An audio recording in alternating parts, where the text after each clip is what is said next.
All right, so welcome again, everyone. My name is Alexis Gigliello. The American Lung Association is really excited to have you joining today to learn about radon testing in schools.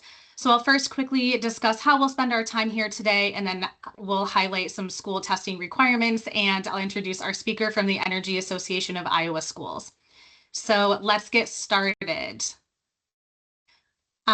First, here is our agenda. So we will be going over learning how radon is a health risk to staff and students and why schools should address radon in their buildings. We will also outline the steps and strategies to identifying and fixing a radon problem in your school. And then we'll hear some real life examples of school radon testing and mitigation. Lastly, we will discuss how the American Lung Association's new initiative, the Clean Air School Challenge, can support radon testing and mitigation in school buildings. So while the EPA recommends testing schools for radon, and that's the Environmental Protection Agency, the EPA, there are no federal regulations around testing schools for radon. School testing laws are typically implemented on the state level, and state requirements for testing schools for radon can include practices like conducting regular radon testing, making test results public, reporting test results to the state, mitigating areas with high levels of radon, and including radon-resistant new construction techniques when constructing a new school building. So today we'll mainly talk about conducting the radon testing and fixing the problem if radon levels are high. Schools can typically conduct radon testing in two ways. The first would be hiring a nationally certified radon measurement professional to conduct the test for you. And the second would be to train school administrators according to your state's training requirements to test the school building. So today, during this webinar, we will be hearing from the Energy Association of Iowa Schools to learn how they train and support schools in Iowa to conduct that radon testing and then implement the radon mitigation if needed. To learn more about the testing requirements in your state, you should always contact your state radon program. Now that we've gone over some of the basics, I'll hand things over to Julie Weishauer, the Executive Director of Energy Association of Iowa Schools, to discuss some more details about radon testing and mitigation for schools and share what they've learned after a decade of supporting schools in Iowa with their school radon training and support system. So over to Julie. Thanks, Alexis, and welcome everyone.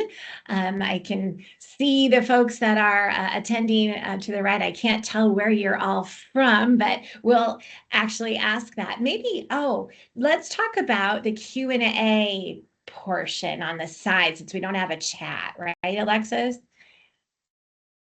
Correct. Okay. There's no chat, yes. Okay, so instead, and I'm kind of used to having a little bit of two-way conversation. So with questions and anything else that you would typically put in a chat, you can throw in the Q&A section. What I would really love to know, if you would open up that Q&A, is what state you're from, just to be clear as I'm talking through. So if you could do me a favor and open Q&A and just let's see. I'll type it as a question. What state are you from? I will ask that and then go ahead and type in which state you're from. So I just have an idea of where you're joining us from. Would be awesome. So thank you. Yes, as Alexis mentioned, I'm with Energy Association of Iowa Schools. We're a nonprofit organization in Iowa that created and facilitates the school radon training and support system. And I just shared my wrong screen. I'm going to share. It didn't ask me which screen to share. There we go. Okay. I'm going to share my screen so that we can get moving on our presentation today. And let's go ahead and present. There we go. Okay, so here we are today. Breathe easy, prevent radon-induced lung cancer in your school buildings. And here we have our wall of fame. And we were at a School Administrators of Iowa conference. We were having folks come up and kind of find their school districts to see if they had participated. It was fun to see how proud they were of having tested their programs or tested their schools. So we're gonna go ahead and get through this agenda. As I mentioned, who are we? We are a nonprofit. We created the School Radon Training and Support System in 2015. We've passed the National Radon Proficiency Program, Radon Measurement Professional course from Kansas State University, and based our training that we have on all of those items. We're a hybrid. I'll talk a little bit more about that in a minute. Also, who we are is also our school districts that participate. This is kind of a pixelated picture of all of the districts and towns in Iowa that have participated with us so far. We're really proud of working with that. It has helped. We were created before school radon training was a requirement in Iowa, and we did have about 50 districts at that point, and now we're up to about 175. So you know that that is really encouraging folks to sign up and get things done.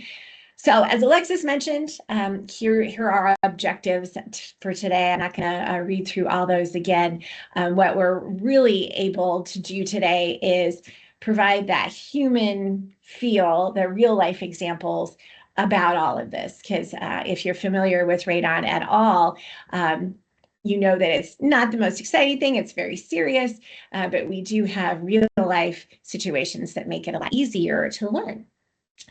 So, by the way, this webinar is meant as a general intro to introduce and encourage you and your school colleagues to receive additional training on how to accurately test for radon, or hire a professional to test your facilities, because 45 minutes is just not enough.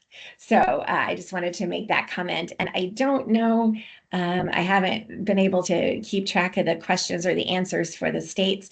If there are any Iowa schools on here, just know that this webinar by itself does not meet the Department of Health and Human Services requirements for the training course for school employees. So again, it's an introduction for you, but we would hope to see you in person at one of our trainings in the future. So I'm not the only one that would like to welcome you here. Maria Steele is an Iowa radon-induced lung cancer warrior. She is a friend of mine and had recorded a welcome for our training, and it applies to you all as well. Hi, my name is Maria Steele. I am a retired nurse practitioner, and unfortunately, I was diagnosed with lung cancer as a never smoker due to radon. I lived in Iowa my whole life, and I was shocked to find out that I even had lung cancer, let alone to learn how prevalent radon is in our state. So I am very excited to be able to welcome you to your training for the radon testing and the support systems that the Energy Association of Iowa is doing for you. I'm so glad you're here, and you're providing a service that is life-saving, and I just wanted to say thanks.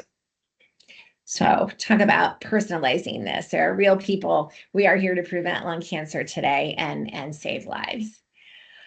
So just a little bit more about what radon is. I think we have some public health folks on the line as well, and you may all be familiar with it. But just as a reminder, radon is the second leading cause of lung cancer in the US, and it is the leading environmental cause. So it is naturally occurring. It comes up from the earth. It's the decay of uranium. So we know it's going to be coming up from the earth, and it's just whether it gets caught in unsafe levels in our buildings. The crazy thing is it cannot be seen, smelled, tasted. Any senses cannot sense it. So the only way to know if radon is elevated in your building is to test. So the good news is, though, is that radon can be prevented from getting stuck in buildings at those unsafe levels by testing, and then if needed, corrective measures or active mitigation. And here you see some of our school folks from just this year who received our training so that they can go home and test for radon in their school buildings themselves. We make it fun. We have that Radon Fighters wrestling belt, which honestly, I mean, feels real to me. Whenever people pick it up and pose for their team shots, they think the same. So it's nice to see people with ownership really wanting to get back home and get their buildings tested. So the risk of radon is related to several things. So one is the cumulative length of exposure, just like anything, and then the concentration of radon. So if you've lived someplace for 20 years versus 1 year, there's a risk that's a little bit higher. And then your concentration, if you have a level of 40 versus a level of 4, that also works into that. But there are also compounding factors that people don't realize, especially smoking.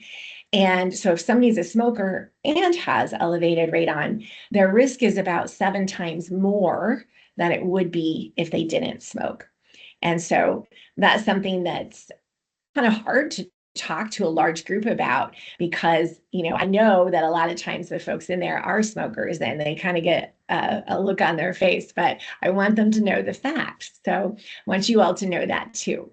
But because it's that cumulative risk, it's really extra important to reduce childhood exposure. And in Iowa, our original only requirement was preschools every 2 years. And now, I'll be talking about this more in a bit, we have all schools every 5. So it just made sense to start with schools because of this reduction in childhood exposure. And the preschools made sense because little people, children, have a breathing rate of developing lungs that is quicker. And of course, they have smaller lungs. So if they're breathing faster and they're breathing those radon decay products in, it's going to do some more damage. So that was another reason it made sense to start young, and then just going out beyond that is what we are doing now. So here's Maria Steele again. So I learned this from her, and actually, I guess I knew a little bit from Gail Orcutt as well. But when you have lung cancer, it can spread into many other things, which is another important reason that I'm hoping you'll consider testing for radon. So when I was diagnosed, I've been in healthcare for over 40 years. So that was a shock, to say the least. And, to be told you have lung cancer and you've never smoked, I mean, that just didn't make sense to me. But again, I quickly learned about the dangers of radon. Went through additional testing then. I had to have a biopsy done, and that confirmed the lung cancer. But then they said you need a brain scan and you need a PET scan, because the most common areas that lung cancer can spread to are brain, bones, and liver. So I had those tests done, and I was then quickly found out within a week's, actually 2 weeks' time, that I had bone metastasis in my spine, in my hip, in my neck. But more scary is that I was told I had metastasis or spread to my brain, and that I would need radiation. So that was a shock. It was scary. And I've been on what's called targeted therapy. It's a pill I take every day.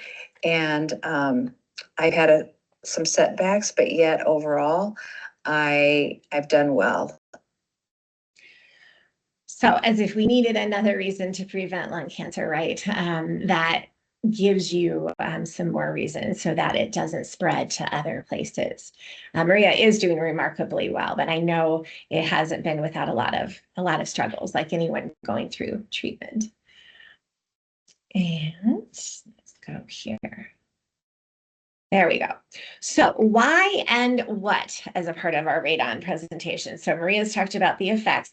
There really is honestly no safe level of radon, but the EPA has set back in the 80s, the action level of 4 picocuries per liter as an action level. So we're not going to be a test at the end of this as to what picocuries per liter means, but this is Madame Curie over here. So the Curie part of that is the radioactivity given off by 1 gram of radium. It really is not a health-based standard because, as I mentioned, there is no safe level, and it just was like a realistic standard that the EPA felt we could get to. A lot of our schools as they test are well under the 4. And but I know the the international, the World Health Organization's level is actually 2.7 picocuries per liter. That's their action level. So we just need to go with what the EPA suggests here. But as Gail Urquhart, who you'll meet here in a minute, would say, just, if you have anything above a 2.7, she wanted people, of course, and we would all like to mitigate if needed. If we had an ability to chat here, I would ask you if any of you have mitigation, radon mitigation in your home. I actually do have it in mine. Figured I better walk the talk, and we were slightly elevated. So here's the risk. So if you've never smoked, here's kind of the information about even at that 4 picocuries action level. Of 1,000 people who've never smoked and were exposed to this level over a lifetime, about 7 people could still get lung cancer, which is about the same risk of dying in a car crash. You can also see the average outdoor radon level. It's outside too. It just doesn't necessarily get stuck in our buildings, but the average outdoor level is 0.4 picocuries. So just kind of interesting to know that even at that action level, there's still a risk. So coming up here, so I'm not sure, I don't see the answers to my questions over here, but depending on which state you're in, here's an EPA map of radon zones. These are simply the results of testing that they've received so far. And you can see where I am in Iowa is very, very red, as is kind of heading up north. Canada also has issues with radon. The glaciers came down and kind of formed and dropped some uranium in our soils. But if there's anyone on here online from some of the southern states, you're not quite as high of a risk. But again, the only way to know is to test. But this can be a very motivational map for folks who are in those, especially red and orange zones. So it's really important to note that the largest contributor to radon exposure is actually the home. And if you might guess, the reason for that is because we spend more time at home. We're sleeping at home, we're there most of the time, more often, unless you have a special project going on. But so the second largest contributor is actually school, and then other workplaces, just basically wherever you spend your time during the day. So I always want to note that, because in Iowa, our only law right now is schools, and we don't want people to think that somehow magically schools are higher than like a home. Actually, schools, because they have multiple HVAC systems and those kinds of things, are typically lower than a home. But it just as a community leader, it makes sense to start with schools testing. So we are always encouraging our folks to test their homes after their school is done. So how radon enters buildings? It comes naturally from the earth, as I mentioned. So here's a super simplified visual that shows the uranium. Uranium has a half-life of like 45 billion years. It's crazy long, and it decays into multiple forms, more than radium and radon, but these are the main ones. And then as it gets to radon, then that's where it is seeping up through the ground. So they can get into a building in a number of ways, just through cracks, through any gaps in systems that are coming in through the ground. So it's pretty simple, really, but that's how radon can rise. And so because of that, in schools and other large buildings, all rooms that are occupied or intended to be occupied that have floors or walls in contact with the ground, and then this gets kind of long, and are closest to the ground over untested ground contact locations, need to be tested. So in other words, when you have a school on a slab and it has 75 rooms and office spaces, all 75 of those rooms are tested.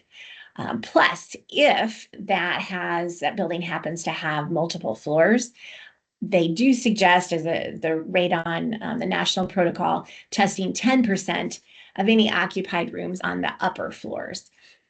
Research shows that because radon comes from the ground, it likely is not going to be higher on a second or third or fourth level, but we do suggest testing around elevators for those spaces just to make sure. So that's kind of why that is a rule and a protocol. Sorry, I feel like I'm just plowing through these because I can't see. But here's another screen about how radon enters buildings. And it shows you, it can come through the electrical, any gaps around conduit pipes or cracks, water lines just through the cracks here. And you'll notice these little dots are supposed to be radon, even though we can't see it, just a visual here. So typically there would be the most closest to the earth. It kind of airs itself out a bit, plates itself out. It can come from the water in some places if there's well water. There's not a huge, it's not extremely common, at least in my work, but that is a possibility. And then as you get to that other level here, it's getting less and less as it also then can head out of the building. But an important note, one of the kind of the biggest myths, I guess, or misnomers about radon is that a building has to have a basement to have radon. That's not true.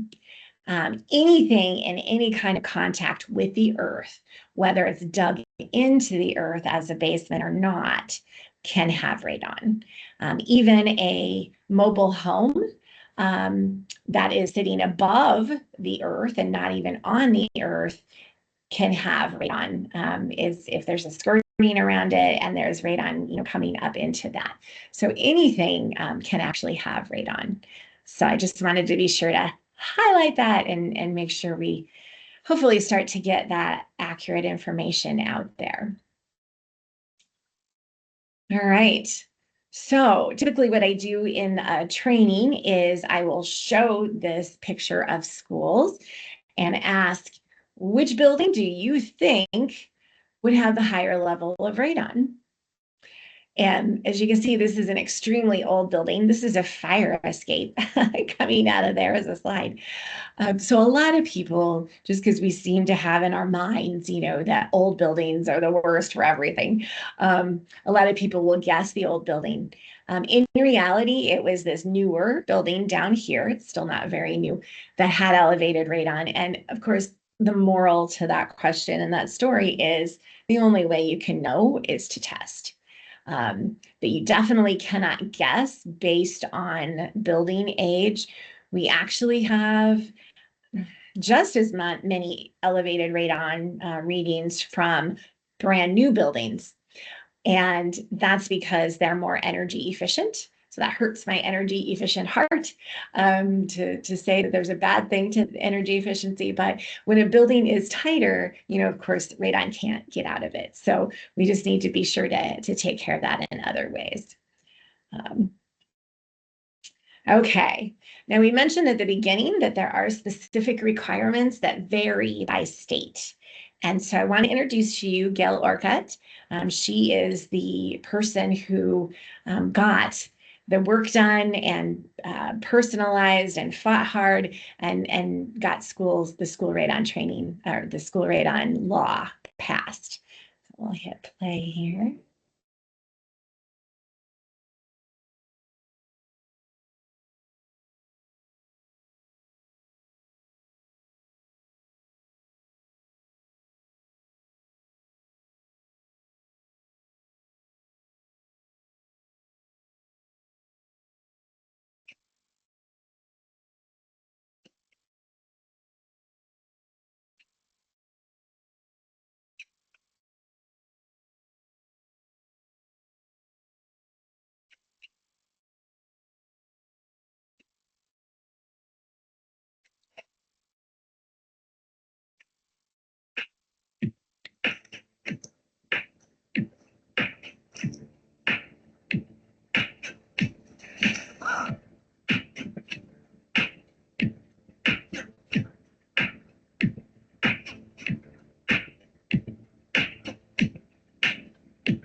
That's actually a radon mitigation pipe in the background there.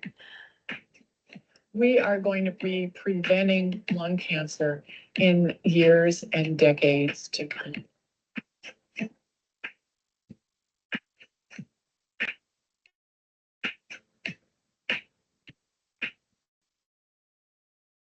One person really can make a difference, and we do miss Gail a lot. She didn't get to see the law pass, but I have, oops, we're doing it again. Don't know why that isn't moving on. There we go. And I do have, I don't know if you can see me, a little bit of me. I do have one of those shirts on. That was always her quote, that fixing radon is easy and lung cancer is not. So the specific requirements do vary by state, and because of Gail and her work and getting to know legislators and working hard for 10 years, we do now know why is that going by itself. So specific requirements vary. Now, I was going to ask you to, I was going to have a link that you could check your own state laws, but this is really crazy, you guys. For some reason, it wants to go to the next slide. I'm just going to quickly say that I noticed the Environmental Law Institute listing is not currently correct, and I need to find the person there to get that fixed. It says that Iowa doesn't have requirements, but as of 22, we do have a requirement. So here's what that law says. So at the time, it was House File 2412. It's now written into Iowa Chapter 28032. I don't want to get too legalese here, but the law says in Iowa requires all public school districts to have a plan and to test all attendance centers for radon once every 5 years. Unfortunately, it does not include private schools. That's something that a lot of folks think should happen, as we want all of our students to be safe. But all public schools to have a plan. And then we also, as an organization, encourage schools to test their non-attendance centers. So their administrative buildings, you know, if there's an office in their bus barn or something, to go ahead and just test everything, not just the attendance centers. We're all important. Then, if necessary, in the law, it does require mitigation. I mean, what's the point of testing unless you fix it, right? If you have elevations. There is a little piece in that says, unless a school plans to abandon or renovate it within 5 years. And that was before I think they were willing or aware of the costs. It's really not a giant cost to mitigate. So most of the time, if that happens, and that has happened at least twice in our 10 years, where a school knew that they were going to be building a new elementary, they were going to be selling that building. Most of the time, mostly because of public relations, and then also just their own peace of mind, the decision is to go ahead and mitigate. That way it makes it easier to sell and those kinds of things. But it is in the law that you could, if you were going to abandon it or renovate it, you wouldn't have to mitigate. That's kind of a tough one. And that's where we coach and talk with our districts a lot. On the timeline, it's coming right up by next year, July 1st of 2027, and then at least once every 5 years after. So we have 175. There are 323 districts in Iowa. Some of them are, maybe hiring a professional mitigator to come in from the outside to do it. We don't have those numbers, but there was recently an Iowa Public Radio story, I guess. It was both a written story and an interview on the radio, where they had reached out as media to the schools in Iowa. And I'm pretty sure there's about at least 90 districts that haven't even started yet. So we've got some work to do. But the law does then require public reporting on school websites, and we have a summary report that we provide for that. It also requires radon-resistant new construction, and it enables districts to do their own testing if staff complete a radon measurement course that's approved by DHHS, which is what we do, and ours is approved. So here's just a visual of our plan. We've got this entire notebook that we personalize and provide for our schools. So we created the school radon training and support system as a hybrid for schools. It's based on national protocol, best practice, and in the trenches experience. So we coach through schools through the entire process. And we'll talk a little bit about the main points of that as we encourage you all to receive some training in your own states as well. So here's our radon belt again. Here's another misnomer and myth. At the very beginning, I believe, of radon awareness in the 80s in this country, a lot of folks wanted to test during the weekends when nobody was in a building. However, protocol says that we need to test during regularly occupied times during the colder months if your state has a colder month or winter. And so that means you got to test when school's in session. It honestly doesn't matter what your radon level is when nobody's in the building. So we test during the weekdays when your HVAC systems are operating normally. We have schools bring their calendars with them to make sure we're not testing when you're off, when school's not in session or on long holidays. And that's because, a lot of schools do set their HVAC systems back. If you're not in there, you don't want to be heating it to 72. You set it back to 68. And then people aren't in there going in and out and doing things. So we want to know what the level is when it's occupied. We also don't test during renovations. If a district is in the middle of remodeling, there's dust, there's lots of things. The building and the HVAC system don't know each other yet. So we wait to do that testing. And then closed building conditions do need to be observed during the test. And I will explain what that means. What are closed building conditions? That is when windows are closed on all levels, even upper floor windows. So that can be a problem if you know anyone that has a really old school building, like the one I showed earlier, with there's 3 floors and they're still running on an old boiler. Heat rises, and sometimes the hottest place in a school is on the 3rd floor. And teachers are known to open windows, but we have to keep those windows closed. Also, exterior doors would be closed except for brief normal entries and exits. So basically just don't prop the door open. And then interior doors are used normally. So if a teacher usually teaches with the door open, you do that. They typically have it closed. You do that. Oh, here's a picture from one of our recent trainings of our schools talking to each other and learning some more about radon. So here's a real life example of communication, how schools, how this can be something that if it's allowed in your state, it's okay to do yourself. I also communicate with as many teachers as I can during the PD day or whatever and say, hey, this is the test kit. Please refrain from being, from touching it. Just take your kid in there. Here we are. This is what we got. And 9 times out of 10, everybody's supportive and they don't get tampered with. But if you can, walk through a week before and kind of get an idea of where you're going to place them with the rules that no block walls and that stuff like that, and you'll fly right through. So one of the things meeting with staff when you're showing the actual what the test kit looks like is to also mention the closed building conditions. Don't touch those test kits because we want to be sure that we have accurate results. So that was Zach from Davis County. So we do have a flow chart that's very similar to others, but this really, in terms of finding and fixing radon, these are the steps. Complete your training. You would determine your rotation, your testing calendar. The communication is so key that we have an entire section of samples of news releases, talking points, things for schools to use with their staff. And then also assessing HVAC before testing to make sure it's running efficiently. And then you launch in, you deploy your kit. Is your results greater or equal or greater than 4 picocuries?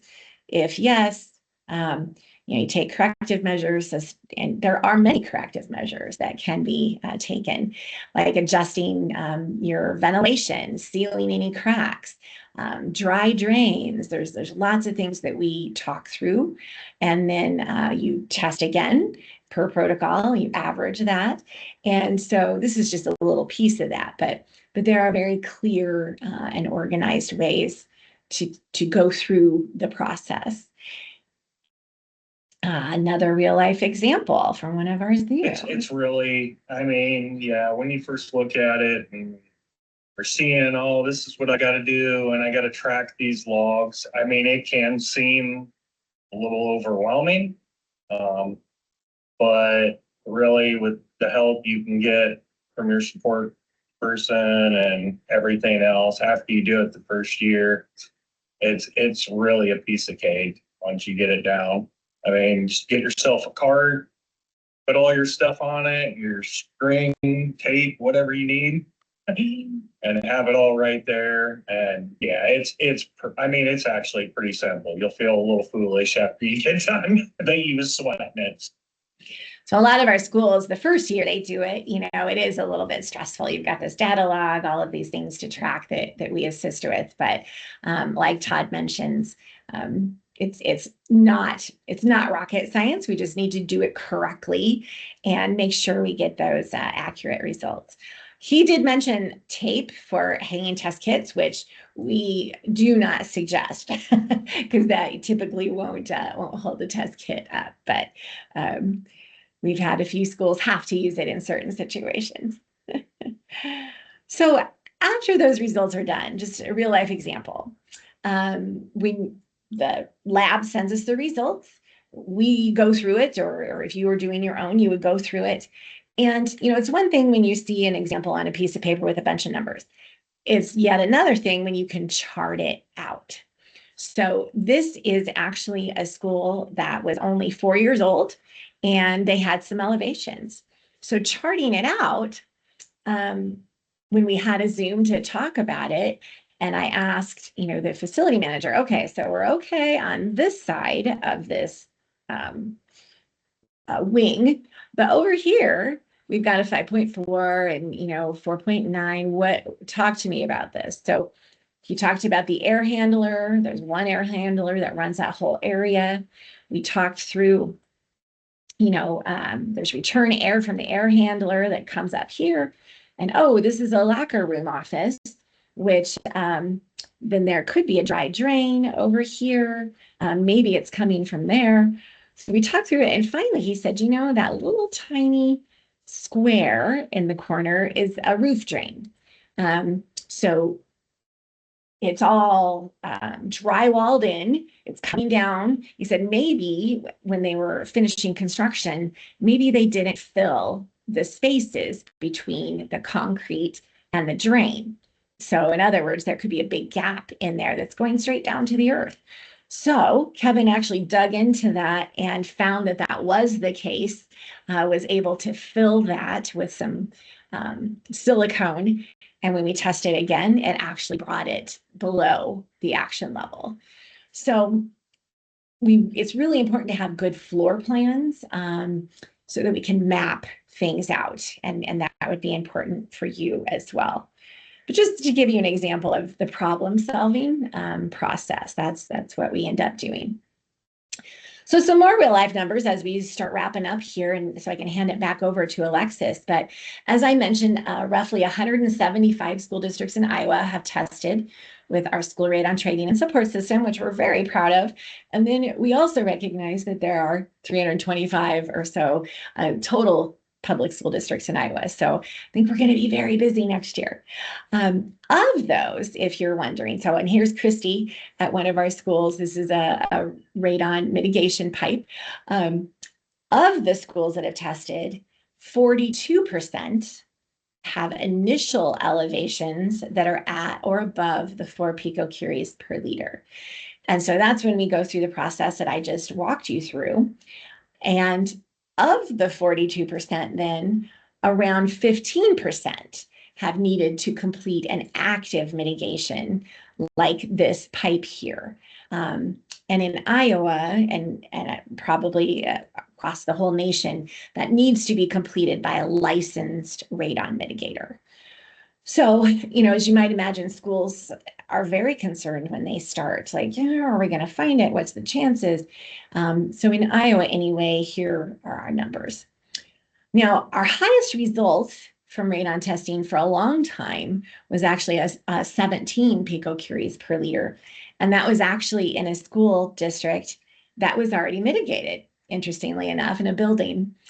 And they had a tornado come through the summer before and didn't realize that they didn't get hit by the tornado, but all of the extra wind had burned out their fan in the radon mitigation system. So as soon as we replaced that fan, that took care of that 17%.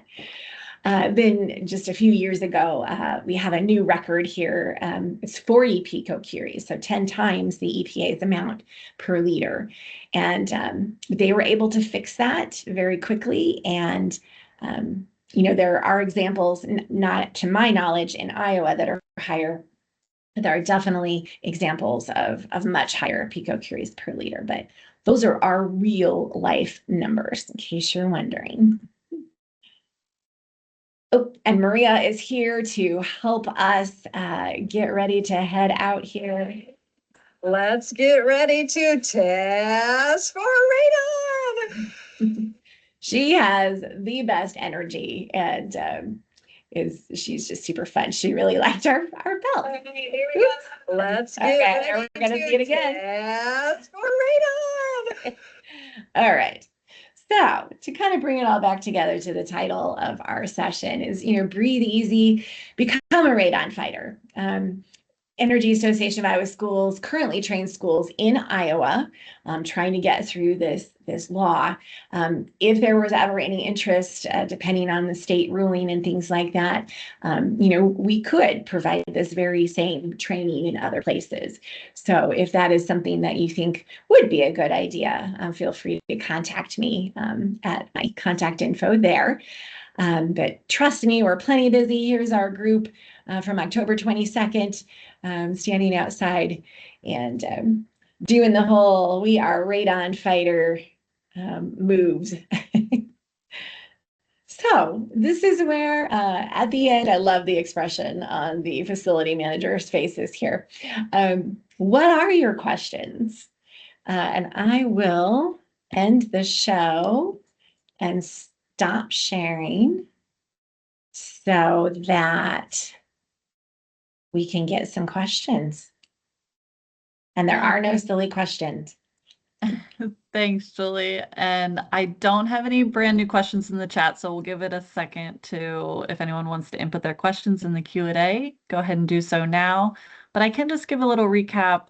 Earlier, you had asked what states everyone was in. So there was a few in Pennsylvania. We have Illinois, Missouri, Colorado, Minnesota, New York. And then we did also ask if individuals had their home tested for radon or radon mitigation in their home. We had a few responses there as well. Oh, great. I can see those now that I'm not sharing. Pennsylvania, you guys have some higher levels over there as well. Interesting. Okay. Any other questions? You can type in there. Maybe I need to do a new one so you can answer.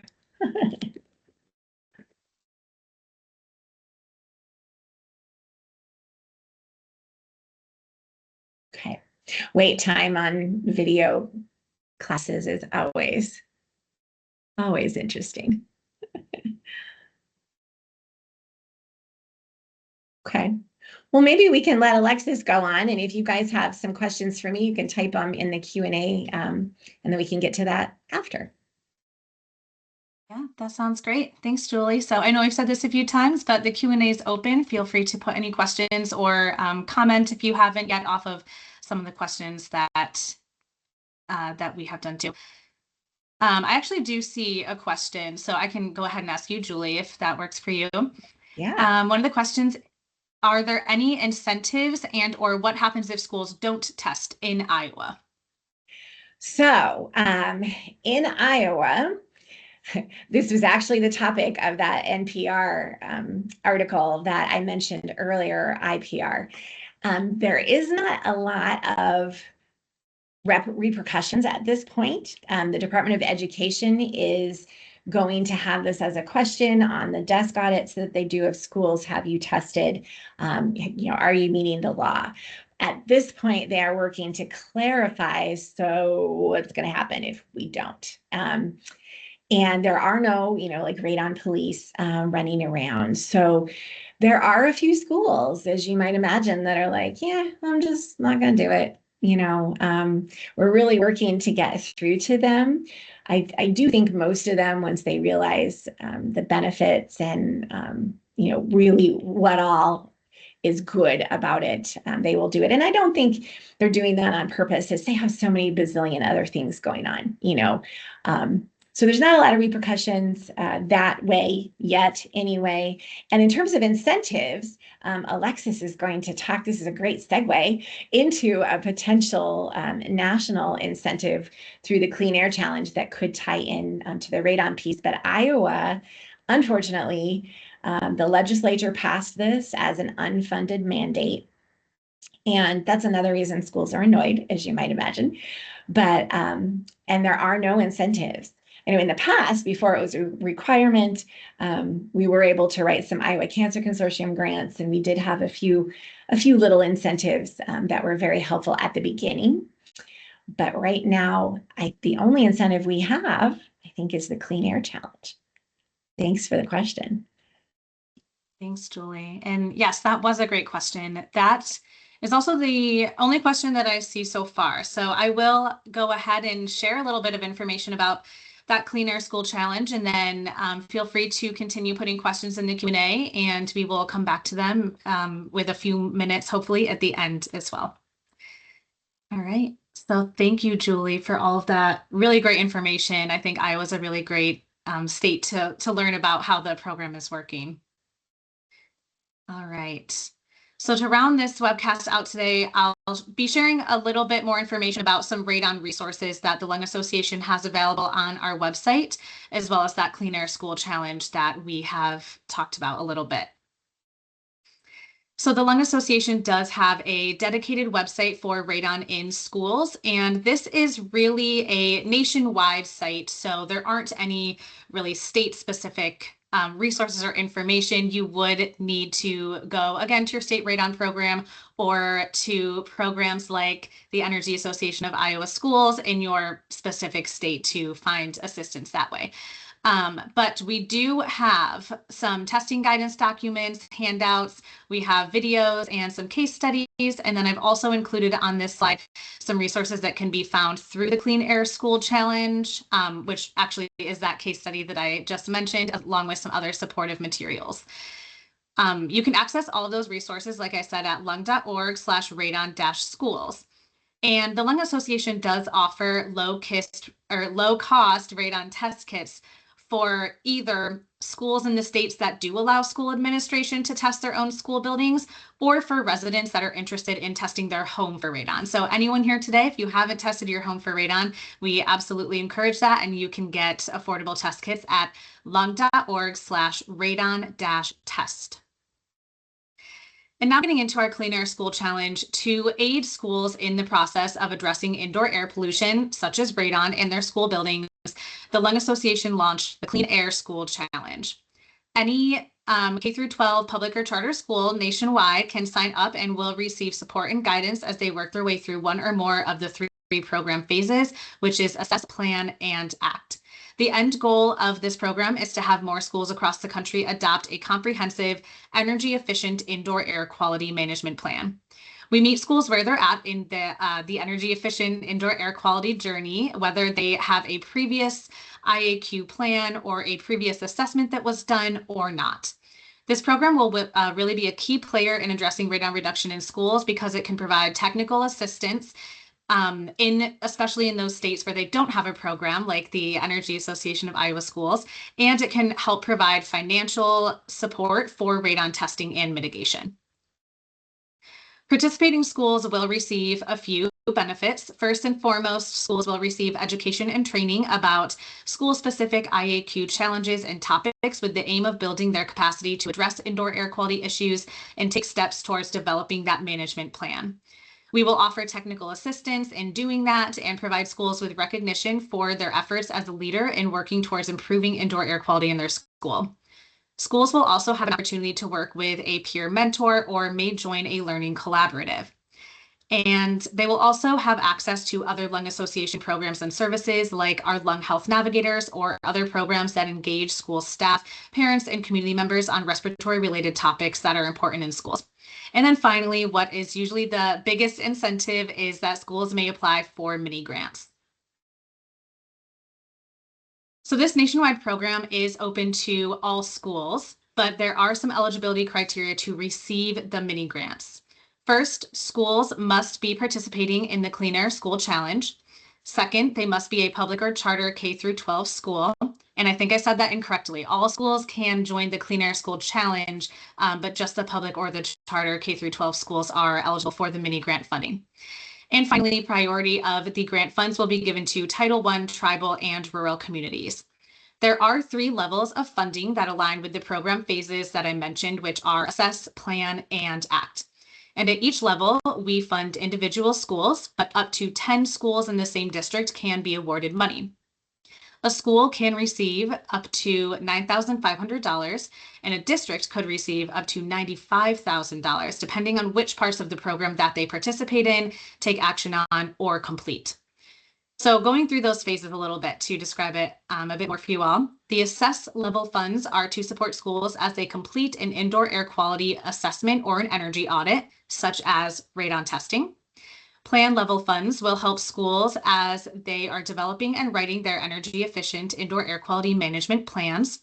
And finally, to help put plans into action, we have the ACT level funds. And these funds are for things like remediation efforts, which would include radon mitigation, as well as HVAC maintenance and the other pieces that Julie had talked about that play a role in radon mitigation. So if you haven't signed your school up for the Clean Air School Challenge already, you can sign up today and get started with us to get working on radon or other indoor air pollutants in your school. And if you're unsure if you can sign up or you need to get approval first, you can talk to your school administration and then come to us with any questions.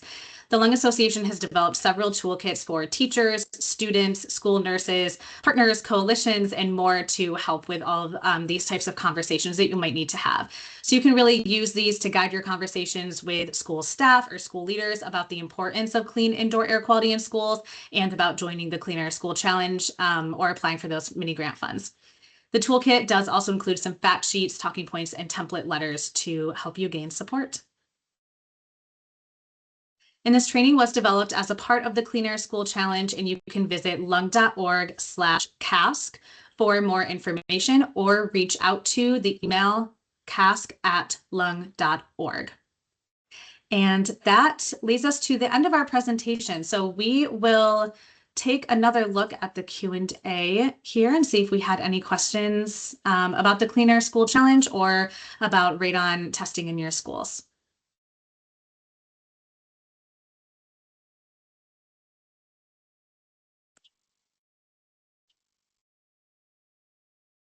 Hey, ladies, I am not seeing any additional questions at this time. All right. Well, thank you for having me today, both to American Lung Association and to all of you on the Zoom or on the video conference. I appreciate your time. Yes, thank you all. And I will stop the recording. As we mentioned, the recording will be available on YouTube, and we'll make sure to send you all a link in the coming days. So thank you to Julie, to the Lung Association team, and to all of you for joining. Thanks. Goodbye.